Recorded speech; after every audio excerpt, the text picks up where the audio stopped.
காசுக்கு வக்கில்லாதவளா இருந்தாலும் கவுரதையில இந்த கவுண்டச்சிக்கு குறைஞ்சவ இல்லைங்கிறத காட்டி போட்டு போற அவத்திய.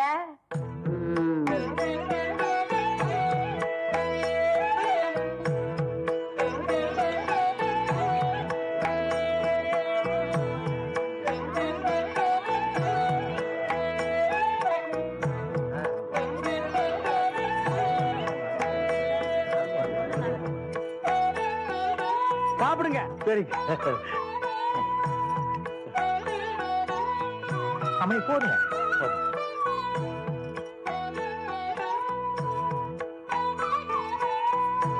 பொய் வைக்க போறீங்கல்ல? ஆமாங்க. அப்ப சாப்பிடுங்க. ஓ பாயசம் கொண்டாங்க. நேரம் ஆகுது இல்ல?